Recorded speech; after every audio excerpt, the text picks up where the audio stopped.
തെരഞ്ഞെടുപ്പ് കമ്മീഷന്റെ തീവ്ര വോട്ടർ പട്ടിക പരിഷ്കരണ നടപടികൾ പൂർണ്ണമായും ശരിവെച്ച് സുപ്രീം കോടതി.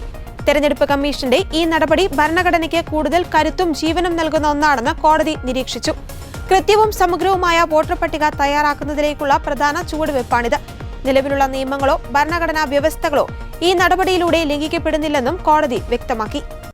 SIR എന്നത് പിൻവാതിലിലൂടെയുള്ള പൗരത്വ പരിശോധനയാണെന്ന് ആരോപിച്ച് ഹർജിക്കാരും പ്രതിപക്ഷവും ഉയർത്തിയ തടസ്സവാദങ്ങൾ സുപ്രീം കോടതി പൂർണ്ണമായും തള്ളി. വോട്ടർ പട്ടികയിൽ നിന്ന് ഒരാളുടെ പേര് ഒഴിവാക്കുന്നതുകൊണ്ട് മാത്രം അയാൾക്ക് പൗരത്വം നഷ്ടമാകുന്നില്ല എന്നും കോടതി നിരീക്ഷിച്ചു. വോട്ടർ പട്ടികയിൽ നിന്ന് പേര് നീക്കം ചെയ്യുന്നത് ഒരാളുടെ പൗരത്വം നിശ്ചയിക്കുന്നതിനുള്ള മാനദണ്ഡമല്ല. പൗരത്വം നിശ്ചയിക്കാനുള്ള പൂർണ്ണാധികാരം തെരഞ്ഞെടുപ്പ് കമ്മീഷനില്ല.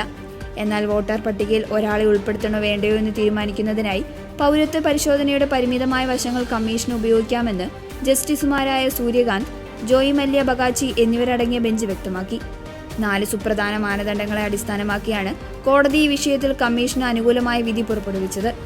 SIR നടപടി കമ്മീഷന്റെ ഭരണഘടനാപരവും നിയമപരവുമായ ഉത്തരവാദിത്തങ്ങൾക്കനുസൃതമാണോ? ഈ നടപടിയിലൂടെ ലക്ഷ്യമിടുന്ന കാര്യങ്ങൾ യുക്തിസഹമാണോ? മറ്റു ബദൽ മാർഗങ്ങളില്ലാത്ത പക്ഷം ഈ നടപടി അനിവാര്യമായിരുന്നു. കമ്മീഷന്റെ ലക്ഷ്യവും പൗരന്മാരുടെ ഭരണഘടനാപരമായ അവകാശങ്ങളും തമ്മിൽ സന്തുലിതാവസ്ഥ നിലനിൽക്കുന്നുണ്ടോ? തിരഞ്ഞെടുപ്പിന്റെ സുതാര്യതയും പൗരന്മാരുടെ ഭരണഘടനാപരമായ അവകാശങ്ങളും തമ്മിൽ കൃത്യമായി സന്തുലിതാവസ്ഥ ഉറപ്പാക്കാൻ കമ്മീഷൻ സ്വീകരിച്ച നടപടികൾക്ക് സാധിച്ചിട്ടുണ്ടെന്ന് കോടതി വിലയിരുത്തി. സ്വാതന്ത്ര്യവും നീതിയുക്തവുമായ തെരഞ്ഞെടുപ്പ് എന്ന ഭരണഘടനാപരമായ ലക്ഷ്യം കൈവരിക്കാൻ ഇത്തരം നടപടികൾ അനിവാര്യമാണ്.